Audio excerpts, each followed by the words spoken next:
नमस्कार, मैं हूं वैष्णवी साहू और आप देख रहे हैं न्यूज़ 7 हिंदी। कानपुर के नौबस्ता से महज 55 किलोमीटर दूर कानपुर हमीरपुर रोड से सटा गुजेला गांव से अंदर कुछ दूर पर जंगलों में बना ये साईं दाता आश्रम, जहां आश्रम का ये वातावरण मन को शांति देता है। वहीं अगर आश्रम की बात करें तो जानकारी के अनुसार इस आश्रम की नींव सन 1947 को रखी गई थी। आश्रम की खास बात यह है कि आश्रम के अंदर कोई भी देवी देवता विराजित नहीं है। वहीं आश्रम में निवास कर रहे संत गांव के किसी एक घर में भी भिक्षा नहीं लेने जाते। ये आश्रम लगभग 2.5 बीघा क्षेत्रफल में बना हुआ है, जहां चारों तरफ हरियाली का ये वातावरण लोगों को शांति प्रदान करता है। आपको बता दें कि सन 1947 में इस आश्रम की नींव रखी गई। इस पंथ का प्रसार साईं मोहन फैजाबाद जिले से थे, जिन्होंने आश्रम की स्थापना गुजेला गांव में की। बताते चले कि तपस्वी जिनके नाम से आश्रम की नींव है ने अपना जीवन साईं दाताओं को समर्पित कर जीवन को समाज के उद्धार एवं कल्याण को वरीयता देते हुए अपने पंथ के अनुपालन में ना तो किसी से भिक्षा लेने एवं ना ही किसी से कोई सहयोग की भावना प्रदर्शित किया एवं फूल पत्ती खाकर जीवन को तपस्या एवं समाज को दिशा देने का कार्य किया। आश्रम में विभिन्न परिस्थितियों का सामना करते हुए आश्रम की नीतियां, जिसमें सेवा, सद्भावना एवं समाज को एक नई दिशा देने का कार्य आदि साईं दाता जी द्वारा किया गया। आपको बता दें कि आदि साईं दाता ने अपने जीवन काल में भक्ति का एक ऐसा बीज बोया जो युगों युगों की कथनी एवं करनी से परिचय कराते हुए एक नई दिशा देने का कार्य किया एवं भक्ति का एक ऐसा बीज बोया जो युगों युगों तक सूरज की तरह चमकता रहा। ऐसा आश्रम जिसका वर्णन करना संभव नहीं है, जिसके लिए आदि साईं दाता जी ने अपना जीवन मिट्टी राख को खाकर सत्य की एवं भक्ति की नींव डाली। आश्रम गुजेला निर्गुण पंथ की एक झलक को प्रदर्शित करता है। आश्रम गुजेला में किसी प्रकार की मूर्ति एवं भिक्षा को नहीं मानते हैं। ये जो साईं दाता आश्रम है ये करीबन 1947 से बना हुआ है साहब। और यहाँ की विशेषता ये कि यहाँ पर जो तपस्वी रहते हैं, जो संत महात्मा रहते हैं, वो गांव में जाकर के भिक्षा नहीं मांगते।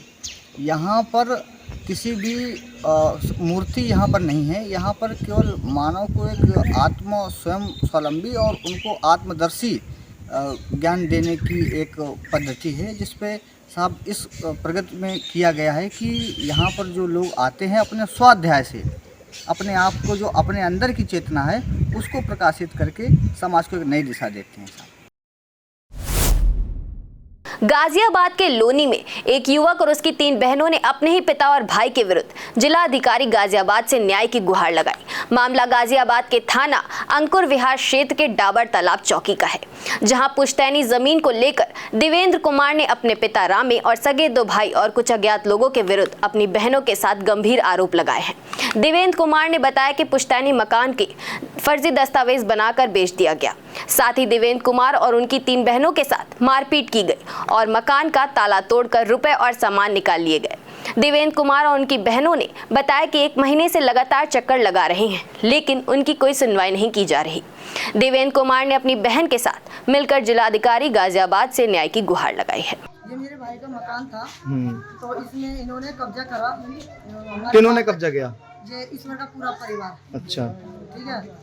हम जो आए थे तो भाई का पूरा सामान था, उन्होंने निकाल के बाहर फेंक दिया।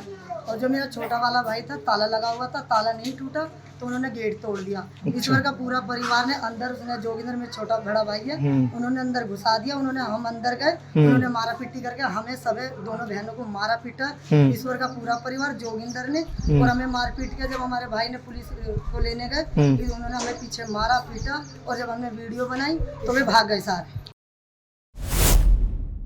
हरदोई के पुलिस अधीक्षक नीरज जादौन के निर्देश पर सुरसा थाना पुलिस ने कावड़ यात्रा के दौरान ट्रैक्टर ट्रॉली पर लगाए गए ऊंचे डीजे को सीज कर दिया। यह कार्रवाई उस समय हुई जब एसपी खुद बिलग्राम जा रहे थे और मलिहा मऊ के पास ऊंचा डीजे ट्रैक्टर पर लगा हुआ था। सुरक्षा मानकों के उल्लंघन पर उन्होंने तत्काल कार्रवाई के निर्देश दिए और सुरसा एसएचओ को भी लापरवाही पर फटकार लगाई। दरअसल सुरसा थाना क्षेत्र के जगत परवा गांव से कावड़ लेकर कावड़िए सकहा मंदिर जा रहे थे। कावड़ियों की ट्रॉली में लगाए गए डीजे की ऊंचाई काफी अधिक थी, जिससे सड़क पर खतरा उत्पन्न हो सकता था। एसपी ने मौके पर पहुंचकर डीजे सीज करने का आदेश दिया। कार्रवाई से आक्रोशित कावड़ियों ने सुरसा तिराहे पर जाम लगा दिया, जिससे हरदोई, कानपुर और कन्नौज मार्ग पर आवागमन प्रभावित हुआ। जाम के कारण सड़कों पर वाहनों की लंबी कतारें लग गई और यात्री परेशान होते रहे। सूचना मिलते ही मौके पर अतिरिक्त पुलिस बल भेजा गया और स्थिति को नियंत्रित करने के प्रयास किए गए। पुलिस प्रशासन ने श्रद्धालुओं से अपील की है कि धार्मिक यात्राओं में सुरक्षा नियमों का पालन करें ताकि किसी प्रकार की कोई दुर्घटना न हो सके। लखनऊ में स्कूटी की डिग्गी से गहने उड़ाने वाला गैंग एक बार फिर एक्टिव हो गया है। हैरानी की बात यह है कि इस बार चोरों की जोड़ी में महिला और पुरुष दोनों शामिल हैं। ये प्रोफेशनल चोर खास तौर पर उन लोगों को टारगेट कर रहे हैं जो ज्वेलरी खरीदकर स्कूटी से घर लौटते हैं। मानक नगर और कृष्णनगर जैसे इलाके इस गैंग के खास निशाने पर हैं। ताजा वारदात में एक महिला की 75,000 की हीरे की अंगूठी स्कूटी की डिग्गी से पार कर दी गई। कानपुर रोड इलाके में रहने वाले शानू अपनी पत्नी के साथ 16 जुलाई को एक डिपार्टमेंटल स्टोर पहुंचे थे। उनकी पत्नी ने 75,000 रुपए की हीरे की अंगूठी खरीदी थी और उसे स्कूटी की डिग्गी में डाल दी। शॉपिंग के बाद जब वो स्कूटी के पास लौटे तो डिग्गी खुली मिली और अंगूठी गायब थी। शानू की तहरीर के मुताबिक चोरों की जोड़ी एक महिला और एक पुरुष पहले से मौके की रेकी कर रहे थे और मौका मिलते ही डिग्गी से गहना चुराकर भाग गए। शिकायत के आधार पर पुलिस ने 18 जुलाई को मुकदमा दर्ज किया और जांच शुरू की। सीसीटीवी फुटेज खंगालने शुरू कर दिए। महिला और पुरुष चोर की तस्वीरें सामने आई हैं। वीडियो में दोनों बाइक से आते हैं, चंद सेकंड में डिग्गी खोलते हैं और गहना निकाल कर निकल जाते हैं। महिला चोर का चेहरा साफ नजर आ रहा है, लेकिन इसके बावजूद पुलिस अब तक आरोपियों को पकड़ नहीं सकी है। बांदा जिले में एक बार फिर से रफ्तार का कहर देखने को मिला है। तेज रफ्तार ट्रक ने बाइक को टक्कर मार दी, जिससे बाइक पर सवार 2 मासूम बच्चों की मौके पर ही मौत हो गई, जबकि पिता गंभीर रूप से घायल हो गया। स्थानीय लोगों ने पुलिस को सूचना दी, जिससे मौके पर पहुंची पुलिस ने सभी को जिला अस्पताल में भर्ती कराया। हालांकि पिता की हालत गंभीर होने पर उसे Rani Durgavati medical college refer कर दिया गया है। जानकारी के अनुसार बाइक सवार अपनी ससुराल से वापस आ रहा था, तभी पीछे से आ रहे ट्रक ने बाइक सवार को टक्कर मार दी। फिलहाल लोगों ने जिला प्रशासन पर लापरवाही का आरोप लगाते हुए कहा कि घटना की वजह रोड पर बिखरी मोरंग है, जिससे हादसे हो रहे हैं। फिलहाल पुलिस ने शवों को कब्जे में लेकर पोस्टमार्टम के लिए भेज दिया है।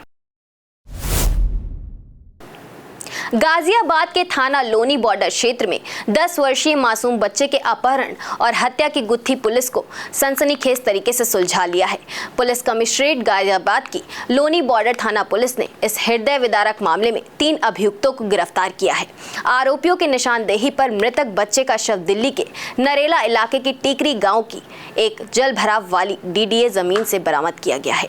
आपको बता दें कि बीती 10 जुलाई को रवि नामक व्यक्ति ने अपने बेटे के लापता होने की सूचना थाने लोनी बॉर्डर में दी थी।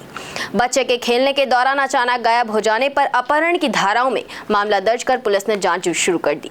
जांच में जुटी टीम ने सर्विलांस और स्थानिक सुरागों के आधार पर 19 जुलाई को 3 आरोपियों धर्मेंद्र उर्फ राजू, उसका बेटा रोहित उर्फ कृष्णा और गुड्डू को गिरफ्तार किया। पूछताछ में चौंकाने वाला खुलासा हुआ। मुख्य आरोपी धर्मेंद्र ने बताया कि उस पर भारी कर्ज था और वह 2.5 लाख रुपए का लोन लेना चाहता था। मृतक के चाचा नरेश ने लोन दिलाने का झांसा देकर उसे 15,000 रुपए ले लिए, लेकिन मदद नहीं की। इसी रंजिश के चलते धर्मेंद्र ने अपने बेटे और गुड्डू के साथ मिलकर बदला लेने की योजना बनाई। आरोपियों ने 10 जुलाई की रात 9 बजे बच्चे को ऑटो में बैठाया और दिल्ली के नरेला इलाके में गला दबाकर और ईंट से सिर कुचलकर हत्या कर दी। इसके बाद शव को सफेद बोरी में भरकर पानी से भरे एक इलाके में फेंक दिया।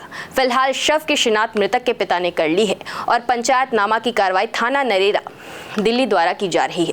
पुलिस ने अब इस मामले में भारतीय न्याय संहिता की धारा B के तहत हत्या, साक्ष्य मिटाने और साजिश की धाराएं जोड़ दी हैं। मामले की आगे की जांच की जा रही है। फिलहाल इस खबर में बस इतना ही। ऐसी और खबरों के लिए देखते रहिए News 7 हिंदी।